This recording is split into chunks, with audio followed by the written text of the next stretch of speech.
Shalimar Jewelry Dasra Diwali Dhamaka offer. Flat 50% fee on gold jewelry Andhra and Telangana. September 17th నుండి October 20th వరకు మాత్రమే. అదే ఇలాగ ఎప్పుడో మీరు ఒక డిస్కషన్లా పెట్టుకుంటే ఒక ప్యానెల్ పెట్టుకుని మీ అభిమానులు అందరిని కూర్చుంటే ఒక్క పోట్లో వచ్చేస్తాయి మొత్తం సినిమాలన్నీ కూడా. తర్వాత అసలు బేసిక్గా మీరు యంగర్ డేస్లో ఇండస్ట్రీలోకి వచ్చేయడం, coming from a very strong background, ఒక విజయ నిర్మల గారు, కృష్ణ గారు ఆ బ్యాక్గ్రౌండ్, తర్వాత లక్కీలీ మీకు మంచి సక్సెస్లు ఇమేజ్లు రావడం. కానీ బట్ మీరు పెయిరైన హీరోలకు వచ్చేసరికి అందరూ సీనియర్ మోస్ట్ పీపుల్, ఒక ఎన్టీ రామారావు కానీ, ఒక నాగేశ్వరరావు కానీ. అప్పుడు మీరు మీ ఏజ్ కాంటెంపరీ హీరోస్, ఆ ఏజ్ గ్రూప్ ఉన్న వాళ్ళు ఎవరు దాదాపుగా లేరు. హౌ వాజ్ దట్ ఎక్స్పీరియన్స్ అండి అసలు వాళ్ళతో చేయడం? You are a very small girl వాళ్ళ ముందు. టైనీ టైనీ టైనీ well అప్పుడు అట్లా దట్స్ వాట్ ఇండస్ట్రీ ఏమవుతుందంటే ఆ ఫ్లోలో వెళ్ళిపోతుంది అదే మనకి. సో బిగినింగ్లో కొంచెం ఇబ్బందిగా ఉండేది. రామారావు గారు మా ఫాదర్ కంటే చాలా పెద్ద ఆయన అప్పటికే. సో లైక్ నాగేశ్వరరావు గారు మా ఫాదర్ కంటే చాలా పెద్ద. అట్లా ఉండేది కొంచెం ఇనిషియల్గా కొంచెం. బట్ వాళ్ళు ఏంటంటే సెట్లో ఒక 4-5 రోజులు మాట్లాడిన తర్వాత నువ్వు ఏజ్లో పెద్దనా అది అవి ఉండదు మనకి. క్యారెక్టర్, సీను, డైలాగ్ అది ఉంటుంది మనకి. దాంట్లోకి వెళ్ళం ఇబ్బంది. భయం వేస్తుంది. అది చాలా భయంగా ఉండేది. నాగేశ్వరరావు గారు అంటే ఫస్ట్ ఏమో భయం వేసేది. శోభన్ బాబు గారు అంటే ఫస్ట్ టైం చూస్తున్నాము. ఎవరు అంటే శోభన్ బాబు గారు, కృష్ణ గారు వీళ్ళందరూ ఇంకో ఒక యంగ్ జనరేషన్. రామారావు, నాగేశ్వరరావు తర్వాత జనరేషన్. సో అట్లా ఉండేదన్నమాట. సో ఆయన ఎక్కువ చలాకీగా నవ్వుతూ మాట్లాడతారు శోభన్ బాబు గారు. సో మన ఫ్రెండ్లీగా హీ కేమ్ మెట్ మీ శోభన్ బాబు గారు. సో ఇలా యంగ్ శోభన్ బాబు గారు ఏజ్ ఇట్లా ఉండేది.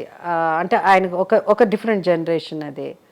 సో శోభన్ బాబు గారు ఒకసారి నేను షూటింగ్ చేస్తున్నాను వాహిని స్టూడియోస్లో చేస్తూ ఉంటే ఆ మేకప్ రూమ్స్ ఎక్కడో ఒక చోట ఉంటుంది కదా. సో ఈ పక్కన వాహిని స్టూడియోస్లో ఫ్లోర్స్, షూటింగ్ ఫ్లోర్స్ ఆపోజిట్ ఎదురుగా ఉండేది, లేకపోతే పక్కనే ఉండేది, వరుసగా ఉండేది.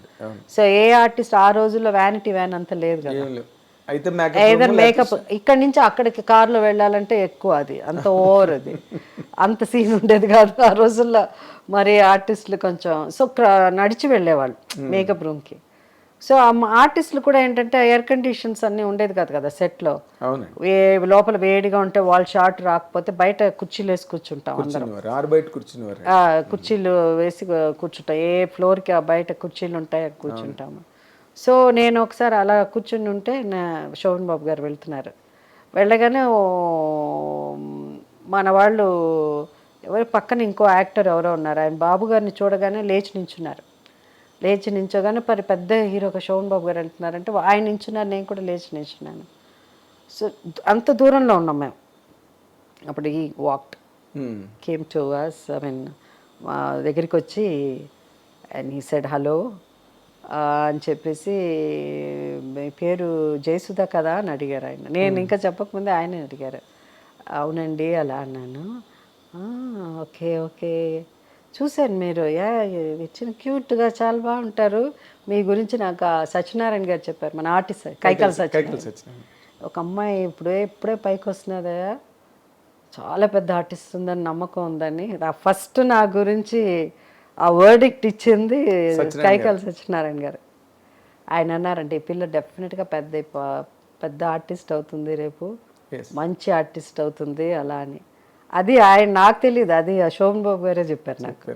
సచ్చా సో విల్ మీట్ సూన్ అలా అనేసి వెళ్ళిపోయారు. ఫస్ట్ పిక్చర్ ఏం చేశారండి శోభన్ బాబు గారితో? శోభన్ బాబు గారితో ఏది చేశానబ్బా, సోగ్గాడ లేకపోతే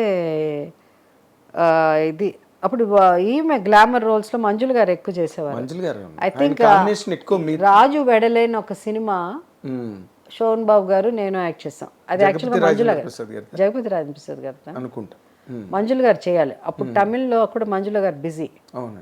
అప్పుడు ఆమె అన్నారంట జయసుధ బాగుంటుంది కదా అన్నారంట. నేను చేయలేను, లాస్ట్ మినిట్లో ఆమె చేయలేను అనేసి డేట్ ప్రాబ్లం వచ్చి.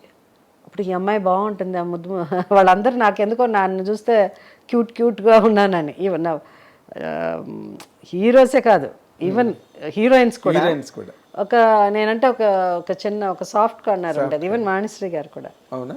ఆమె కూడా చెప్పారు. సో మంజుల గారు అలా అనగానే ఆ సినిమాలో నన్ను బుక్ చేశారు. But I think Soggad is Soggade first picture. First అవుతుంది. Yes, now I recollect. Sohan Babu గారితో సోగ్గాడే.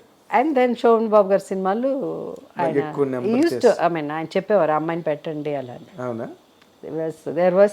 ఇట్ వాస్ ఆ టైంలో ఆయనతో సినిమాలు బిగినింగ్లో, అంటే అప్పుడే, అంటే ఒక కొత్త అమ్మాయి కదా, ఎవరన్నా పెట్టాలంటే ఎట్లా రిస్క్ తీసుకునేవాళ్ళు కాదు కదా, ఒక హీరో పక్కన పెట్టాలి అంటే మీ టైంలో ఇంకా ఫేడ్ అయిపోతున్న హీరోయిన్లే ఉన్నారు.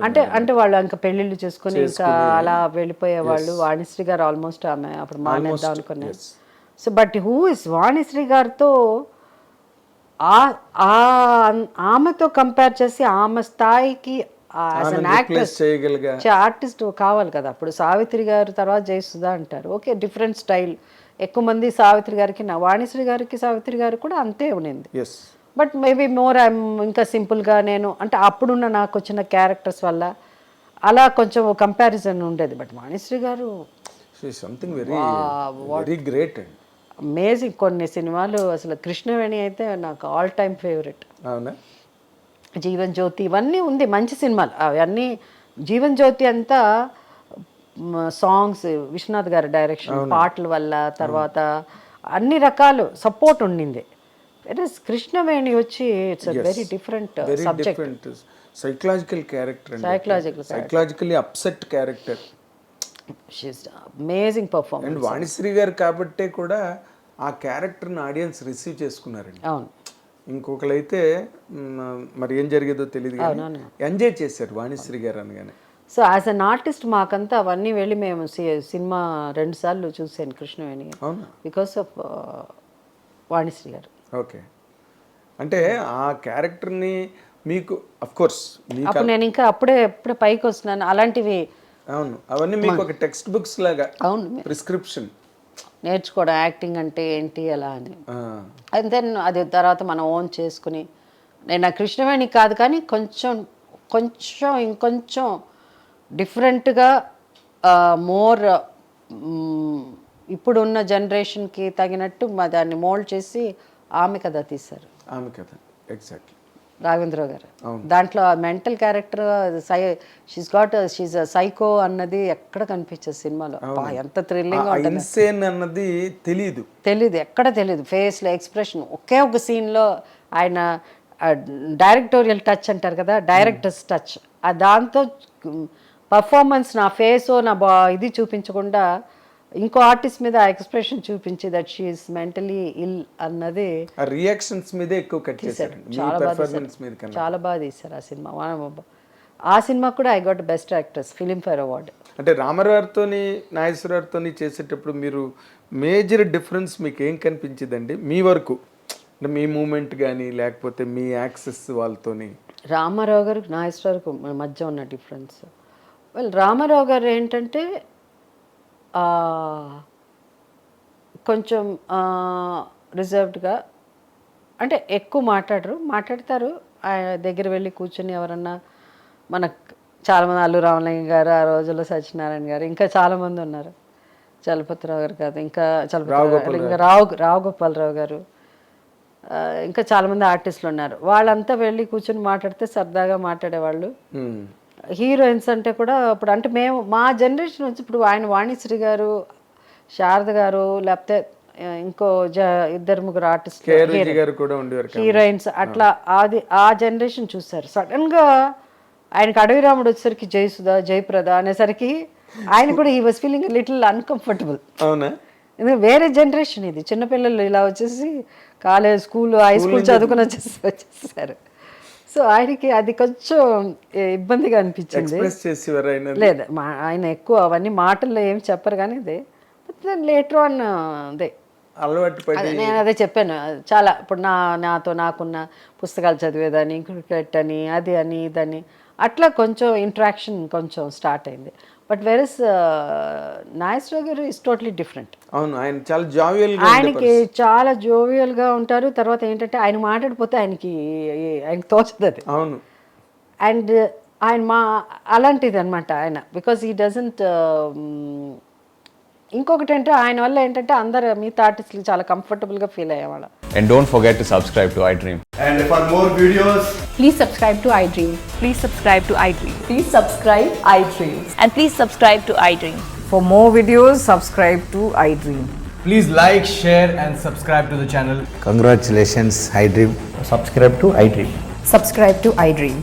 So subscribe to iDream Media. iDream ki iDream team andarki huge congratulations. Please subscribe iDream Media. Please subscribe to iDream. Subscribe iDream. Please subscribe to iDream. iDream అంటే నా కళల ఛానల్ను సబ్స్క్రైబ్ చేసుకున్న నోరు తిరుగుతలేదు, మీరైతే గంట గుర్తు కొట్టండి. For more such videos, please subscribe to iDream. Subscribe to iDream. Please subscribe to iDream. Please subscribe iDream Media. Please do subscribe to iDream. Please subscribe to iDream Media. For best entertainment and information, please subscribe iDream.